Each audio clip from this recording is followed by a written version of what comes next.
sera la saison des opportunités.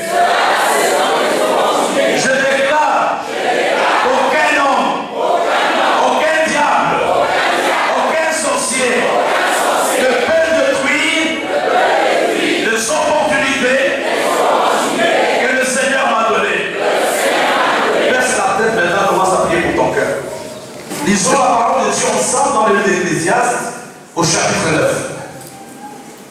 Je pense que vous connaissez ces passages, mais je voudrais ce matin que Dieu nous aide à saisir l'essentiel de ce que je vais partager avec vous. Ecclésiaste chapitre 9, au verset 11. Pour ceux qui ont la Bible, ils peuvent lire avec moi. Nous lisons un point 2.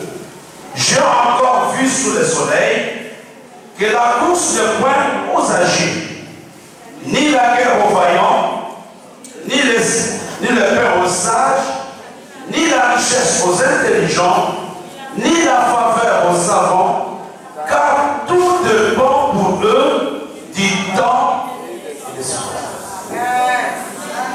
Est-ce que tu comprends ce que je dis? Reprenons encore. J'ai encore vu sous le soleil que la course ne point aux âgés, ni la guerre aux vaillants, ni le pain aux sages, ni la richesse aux intelligents, ni la faveur aux savants, car tout dépend pour eux du temps et des circonstances. Mais la version originale, même en anglais, c'est la même chose. Tout dépend pour eux des opportunités. Alléluia. Et je veux te dire ce matin que la vie est un ensemble d'opportunités. Alléluia. La vie est une question d'opportunité. Il y a des gens qui se sont mariés, ce n'est pas parce qu'ils sont plus belles que les autres, mais la seule chose, ces gens ont eu de bonnes opportunités. Vous n'avez pas compris ça? Amen. Il y a des gens qui sont riches aujourd'hui, cela ne suffit pas, qu'ils ont plus d'options que les autres, mais la seule chose, ces gens ont eu de bonnes opportunités. Et je voudrais ce matin dire à quelqu'un que cette saison soit la saison des opportunités pour toi. Le mariage d'Esther, il y avait une opportunité. Il fallait que Vati se disqualifie pour que Esther soit choisie. Et je voudrais te dire que c'est le temps. Dieu mettra sur ta route des opportunités pour que ta vie change. Pour ceux qui étaient suggérés, je donne un témoignage. J'avais voyagé il y a quelques années dans un pays, mais j'ai eu l'opportunité de me mettre à côté d'une jeune dame et j'ai eu l'opportunité de rendre service à cette femme. Et quand nous sommes arrivés, cette femme m'a très bien accueilli, elle m'a logé dans un grand hôtel. Ce n'est pas que j'étais plus intelligent, j'avais plus d'occasion, mais Dieu m'avait donné une opportunité. Et je voudrais ce matin que Dieu te fasse la grâce de saisir une opportunité. Je prends l'exemple de nos frères qui sont à l'Europe. Pensez-vous qu'ils prient plus que nous pour qu'ils puissent avoir des voitures? Non. Quelle est la chance? Ils ont plus d'opportunités que nous. Je voudrais vraiment dire à quelqu'un, sois attentif, parce que Dieu mettra sur ta route une opportunité. La Bible nous dit dans le livre de Colossiens, je vais vous donner rapidement, on va respecter le temps, on se prend un jour. Verset 5. Qu'est-ce que la Bible nous dit? Conduisez-vous avec sagesse envers ceux dehors et profitez des opportunités. Et vous avez la version qui dit rachetez le temps. Et je voudrais vous dire, les frères et sœurs, qu'il n'y a que les sages qui savent profiter des opportunités. Chaque jour, nous sommes en face des opportunités. Mais le véritable problème, nous n'arrivons pas à les saisir.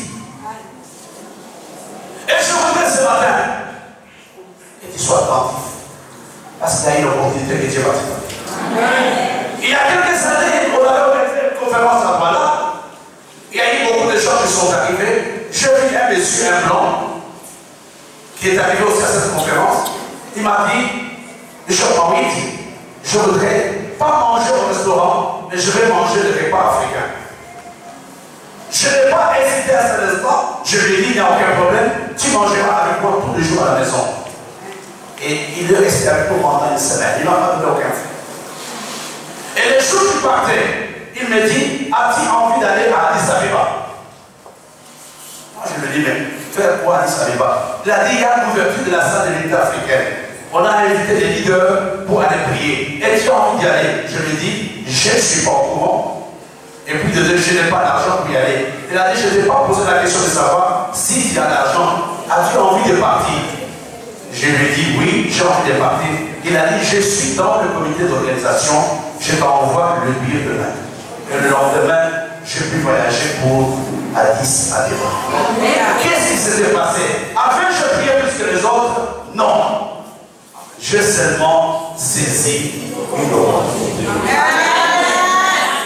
Je voudrais ce matin que tu comprennes que la vie est un ensemble d'opportunités. Il ne faudra pas que tu quittes ce lieu sans que tu ne puisses profiter de cette opportunité que Dieu te donne.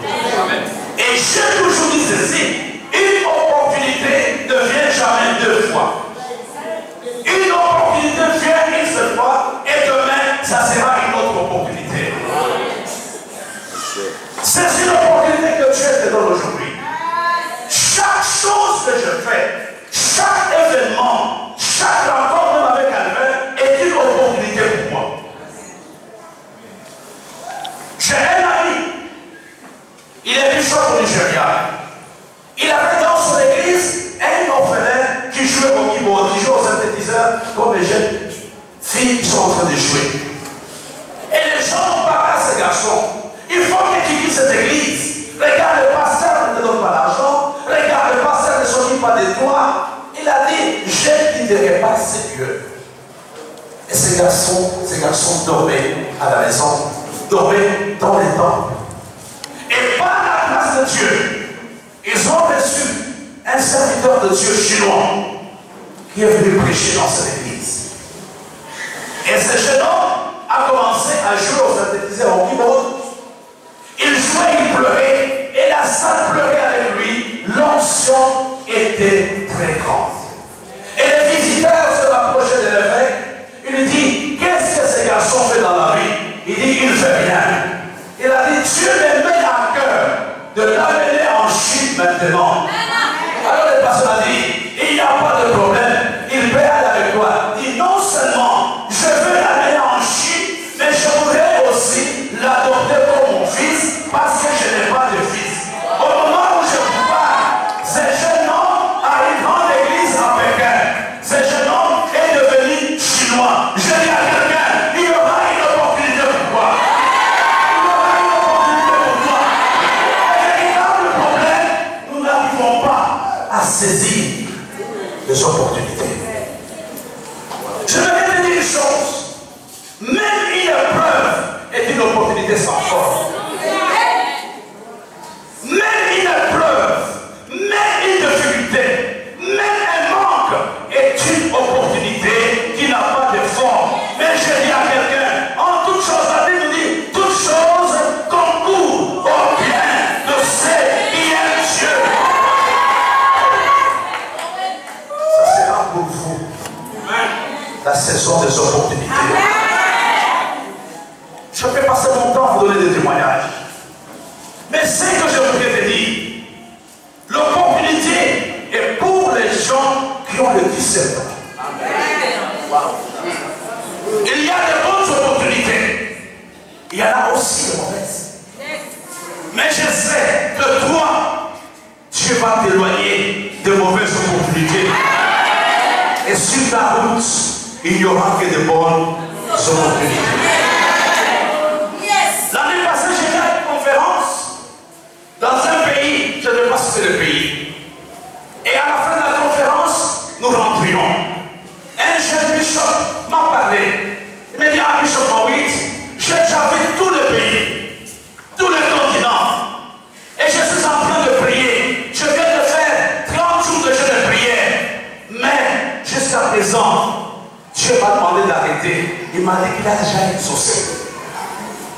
je voudrais aller pour le moment en Malaisie. Je lui ai dit, mais tu vas y aller comment? Il a dit, papa, je ne sais pas. Et nous avons pris l'avion. Et quand nous sommes arrivés à l'aéroport, il y avait une femme blanche qui avait plusieurs sacs à main. Et ce jeune choc l'a aidé. D'abord, il était méfiante. Il lui a dit, mais pourquoi est-ce que tu veux prendre ma valise? Il a dit, non, madame, je vais seulement t'aider. Je n'ai pas une autre pensée, une autre ambition. Ma préoccupation est simplement de te rendre service. La dame l'a observé. Nous avons atterri à Lagos. Et il y avait une grosse voiture noire. Et le jeune Bishop demande à cette dame, est-ce que je peux vous chercher un taxi? Il a dit non, je n'ai pas besoin de taxi. Regarde la Mercedes noire qui est là, elle vient pour moi. Et le Bishop n'a pas hésité. Il a pris le sac jusqu'au pied de la voiture. Et cette vieille femme était entrée dans la voiture. Et quand elle partait, elle enlève une carte de visite. Elle lui montre.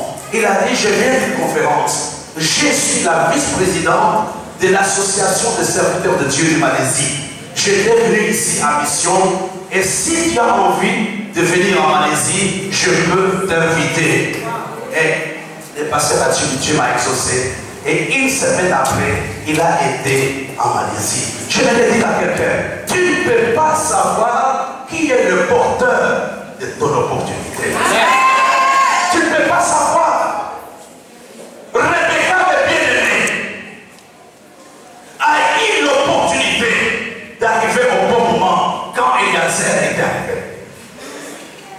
Alléluia. Amen. Quand Eliezer est arrivé, Rebecca ne venait pas pour chercher un mariage. Rebecca venait simplement puiser de l'eau. Alléluia. Et elle a saisi l'opportunité. Eliezer, qui était le serviteur d'Abraham, lui dit, est-ce que tu peux me donner de l'eau? Cette femme n'a pas hésité.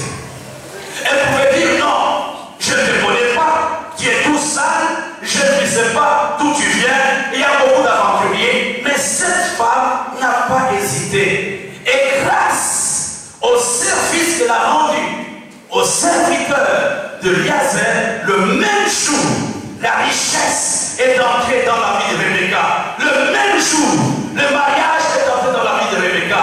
Le même jour, Rebecca a changé de statut. Le miracle de Rebecca sera ton miracle aussi.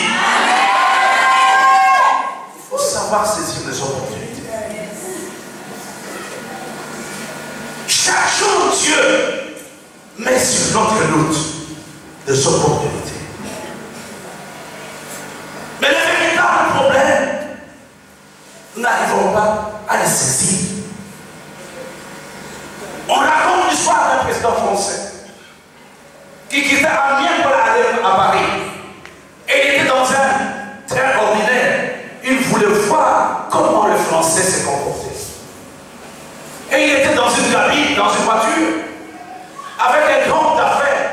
Mais l'homme d'affaires ne le connaissait pas. Le président lui a demandé un service, est-ce que tu peux me donner à manger? Est-ce qu'on partageait?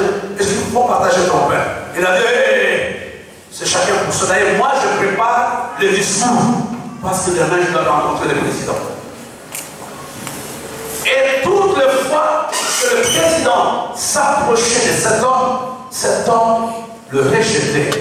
Et à quelques heures avant d'arriver à Paris, on a signalé que c'est le président de la République. Le monsieur avec qui il était dans la cabine a raté l'opportunité de le rencontrer. Ce soir, ce matin, je voudrais que tu saisisses l'opportunité que Dieu te donne. Personne ne peut savoir, je vous l'ai dit, comme pasteur, comme quelqu'un qui a de l'expérience, tu ne peux pas savoir par qui Dieu passera pour te bénir. Tu ne peux pas savoir par qui Dieu passera pour te bénir. La personne que tu rejettes aujourd'hui, peut-être pour toi, une grande source de bénédiction demain. C'est la raison pour laquelle je respecte chaque homme que je rencontre. Ce matin, Dieu parle à quelqu'un.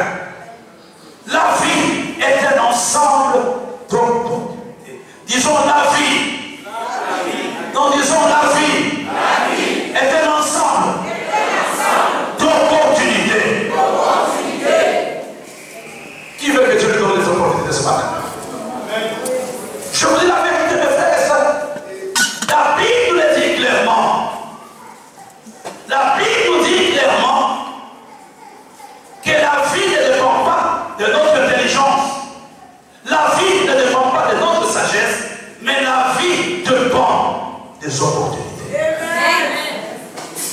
Et le combat du diable, c'est de te voiler pour que tu n'arrives pas à voir quelles sont tes opportunités. Je vais vous donner notre exemple. Avant de terminer, je vais respecter les tailles. On nous parle d'un grand leader qui était SDF. On nous parle d'un grand leader qui n'avait plus de maison. Et non seulement qu'il n'avait plus de maison, c'était un fuyard à cause de ce qu'il avait fait. Cet homme s'appelait Moïse. Alléluia. Et nous voyons Moïse qui était dans le grand luxe. Moïse qui était dans le grand palais. Du jour au lendemain, Moïse est sans maison. Moïse est dans le désert. Moïse ne sait même pas qui peut le berger. Et il arrive à un puits. Et la Bible dit, il y avait les 7 filles du sacrificateur de Madian qui étaient là. Et les éléphants sont venus pour le chasser. Moïse n'a pas demandé la permission aux filles, mais Moïse a saisi une opportunité. Et quelle était cette opportunité? Elle a combattu pour les filles. Alléluia. Elle a combattu pour les filles, et les filles ont pu puiser de l'eau sans problème. C'est dans l'Exode. Et quand ils sont arrivés à la maison, le papa était surpris. Il a dit, mais d'habitude de vous rentrer avec un retard. Il a dit, il y a un étranger qui nous a rendu service. Il a dit, allez cherchez-moi cet étranger. Et on est parti, on a cherché Moïse. Et Moïse, pour la première fois, après plusieurs mois, se retrouve avec un logement. Non seulement avec un logement, Moïse devient, après quelques jours, le mari de Sephora. Je dis à quelqu'un, il y aura une opportunité qui changera ta vie. Il va changer ta vie. Je voudrais te dire, mon frère, chaque acte que tu poses est une opportunité. Dans la vie, chaque acte est une semence. Chaque acte que tu poses, en bien ou en mal, est une semence. Et chaque acte que tu poses aujourd'hui va se retourner contre toi demain. La première chose que j'aimerais que nous comprenions, l'opportunité, il y a de bons et de mauvais. Mais la chose la plus importante, il faut un esprit de discernement pour savoir quelle est l'opportunité que Dieu me donne. Et la deuxième chose, il faudra beaucoup d'humilité. Il y a plusieurs personnes qui passent à côté de leur opportunité. Pourquoi? À cause de l'orgueil dans leur cœur. À cause de l'orgueil dans leur cœur. L'orgueil est un obstacle à l'opportunité. Il y a quelques années, j'étais en formation aux États-Unis, il y a plusieurs années. Et quand je suis arrivé à l'aéroport, j'ai vu un jeune homme qui est venu nous chercher. Il était habillé en jeans avec un t-shirt. Quand il est arrivé, et moi j'étais un référent qui venait de Douala avec une grosse veste verte, je l'ai rappelé la couleur. Et quand je vis ce jeune homme, nous étions à peu près une quarantaine dans le bus. Nous l'avons malmené. Je l'ai envoyé, prends-moi les sacs, il a pris. Va m'acheter les coca, il a pris. Et nous sommes montés dans la voiture. Et comme je voulais être grand, je me suis mis à côté de lui et je l'ai tapé sur le dos en disant, tiens mon chrétien. Il me dit, oui, révérend, je suis mon chrétien. Il a dit à l'église, il me dit, je vais à l'église. Et en tout et pour tout, dans ma poche, je n'avais que 20 $. À peu près aujourd'hui l'équivalent de 12 000 francs CFA. C'est tout ce que j'avais. Et nous sommes arrivés au mal logé dans un grand hôtel. Et à 15 h, c'était la cérémonie d'ouverture de l'année académique. Et tous ceux qui avaient pris le même bus que moi, on nous a mis à la première place. Et à 15 h, on annonce maintenant l'arrivée du directeur. Et qui était le directeur? C'était le monsieur j'avais vu à l'aéroport. Celui qui entrait avec cérémonie, avec cadence, et il s'est mis en face de moi. Je ne savais pas comment le regarder. Je voulais me cacher, mais il n'y avait pas moyen. Il me regardait fixement. Et le titre de son message était « Les orgueilleux ne connaissent pas Dieu ». Parce que la Bible nous dit « Dieu résiste aux orgueilleux, il fait grâce aux humbles ». Si tu es orgueilleux, tu ne peux pas jouir de son propriété. Frère, il a parlé pendant 45 minutes. J'ai prié pour que je chante dans le sol, c'était impossible. Et après, c'était la pause. Il y avait un grand rafraîchissement qui était organisé. Il a envoyé les gens pour m'appeler. Il dit, allez m'appeler les pasteurs qui viennent du Cameroun. J'ai dit, allez me dire que vous ne m'avez pas vu. Allez me dire que vous ne m'avez pas vu. Et lui-même m'a cherché. Et je me rappelle la chose que je lui avais dit, s'il te plaît, ne me renvoie pas de l'école. Il dit, je ne vais pas te renvoyer. Parce que les orgueilleux ne connaissent pas Dieu. Je dis ce matin, la vie est un ensemble d'opportunités. Tu ne peux pas savoir. Écoute ce que la Bible dit dans le livre de 1 Corinthiens. Ne néglige pas une personne. Ne néglige pas une rencontre. Ne néglige personne parce que chacun porte pour toi, une quelconque opportunité. Alléluia. Je vais vous donner un témoignage. J'ai un de mes fils et mes filles de cette église. Un événement peut être bon ou mauvais, mais l'événement est une opportunité. Vous savez, il y a quelques années, notre église a eu beaucoup de problèmes à Douala. Et c'est grâce à l'évêque Honoré. Il m'a envoyé pendant 2 mois la chorale. C'était des moments douloureux. Chaque jour, il venait prier, sans m'en rendre compte que pendant que nous on pleurait à cause de l'église, Dieu a ouvert une opportunité à une fille de cette église et à un fils de notre église. Et finalement, ils se sont mariés. Et aujourd'hui, ils ont des enfants. Il n'y a pas de honte. Il n'y a pas d'événement heureux ou malheureux. Chaque événement, chaque événement est une opportunité pour moi. Après cette réunion, soyez attentifs. Vous n'allez jamais voir la bénédiction en route. Et moi, je m'appelle bénédiction. Il y a des gens simples, mais quand vous les rencontrez, votre vie change radicalement. Mais ce matin, Dieu mettra sur la route de quelqu'un une opportunité. Dieu mettra sur le chemin de quelqu'un une opportunité. Personne ne peut savoir à quel moment son miracle arrive. Personne ne peut savoir. Pas même ton pasteur.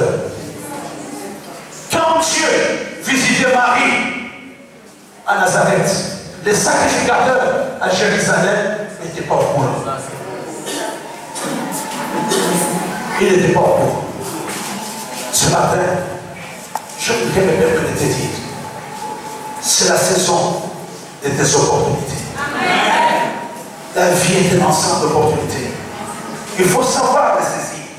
Le livre de Corinthiens nous dit quelque chose. 1 Corinthiens, chapitre, je crois 16.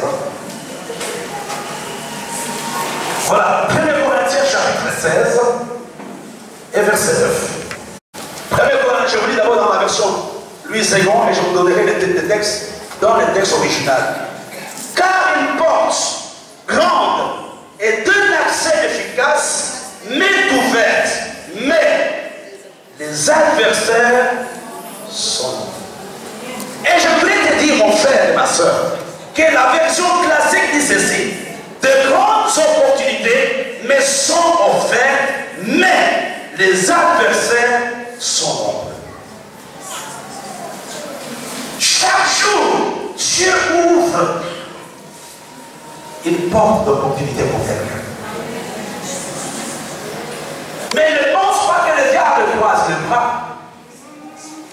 Le diable ne croise pas le bras. Il veut t'éloigner de ton opportunité. Alléluia. Il y a quelque temps, on m'a raconté l'histoire de quelqu'un qui avait une très belle fiancée. Mais malheureusement, et c'était par révélation, Dieu lui avait dit, cette femme est la tienne. Le frère a accepté. Mais par la grâce de Dieu, cet homme a fait des grandes études. Et c'était cette fille qui vendait de l'eau, qui vendait le bélier, qui payait les études de cet homme, jusqu'au niveau des grandes écoles. Quand il a fini ses études, il a été promu au grade de colonel dans l'armée. Il était colonel. Alléluia. Et sa femme était malheureuse. Elle a continué à faire ce qu'elle faisait. Elle vendait des beignets, elle vendait de l'eau, jusqu'au moment où un monsieur qui passait par là l'avait remarqué. Il a dit, mais cette femme est courageuse, elle est belle. Elle a dit, est-ce que tu es fiancée? Elle a dit, non, je ne suis pas fiancée. Elle a dit, est-ce que tu veux m'épouser? Il a dit, oui, je suis prêt à t'épouser. Et quelques temps après, ils se sont mariés. Alléluia. Et qui était des gardes? Qui est-ce qu'on avait mis comme garde du corps de la femme? C'était son ancien fiancé. C'est lui qui était devenu les gardes de cette femme.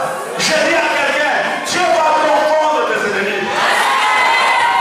Il y aura, avec moi, il y aura. Dis avec moi, il y aura.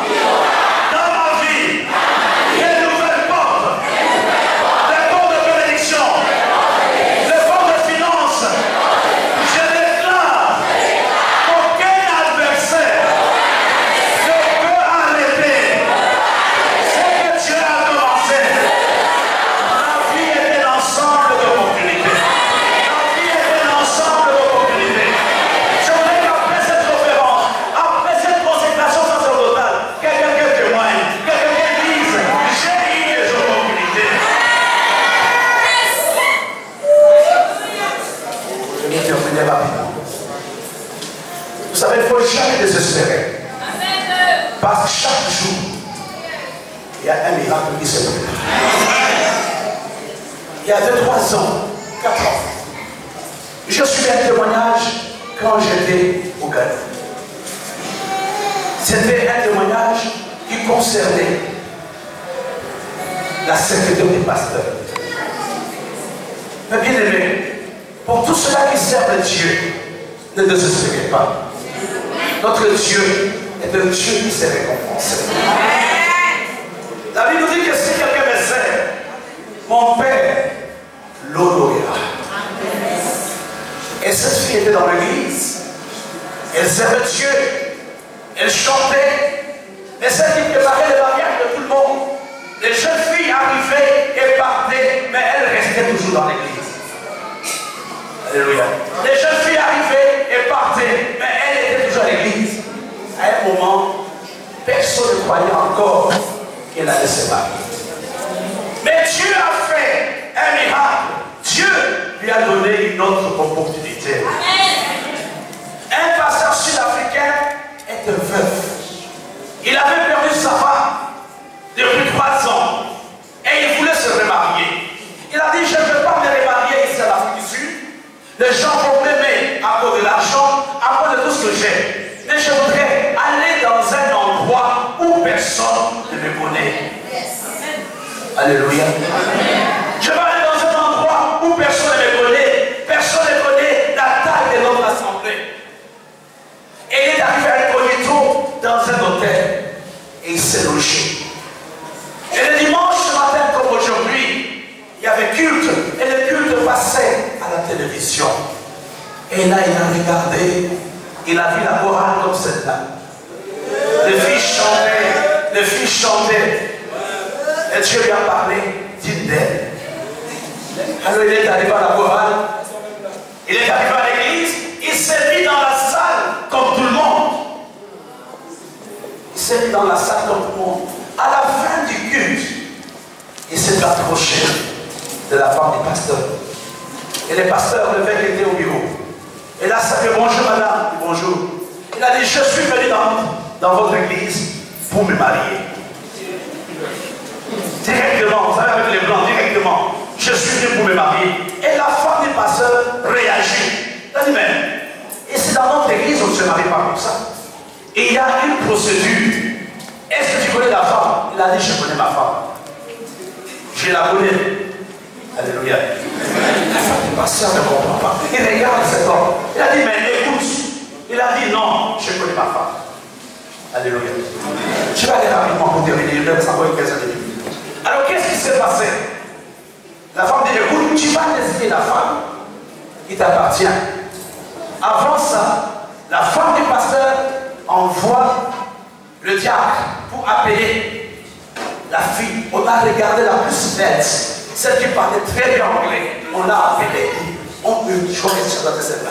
Et quand elle venait, elle marchait vraiment. Ce n'est pas celle-là. On a appelé une deuxième, dit non, il faut l'appeler celle-là. Celle-là aussi, avec cadence. Il a dit non, ce n'est pas celle-là. Alors, qu'est-ce qui s'est passé? Qu'est-ce qui s'était passé? C'était ça. Il a dit, je voudrais voir la femme. Il est parti, il a désigné la secrétaire du pasteur. Et qu'est-ce que cette femme a dit? Elle a dit, non, celle-là ne se marie jamais.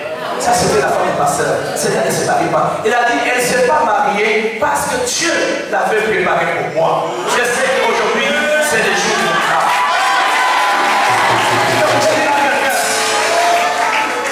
C'est le temps de notre opportunité. Nous allons terminer.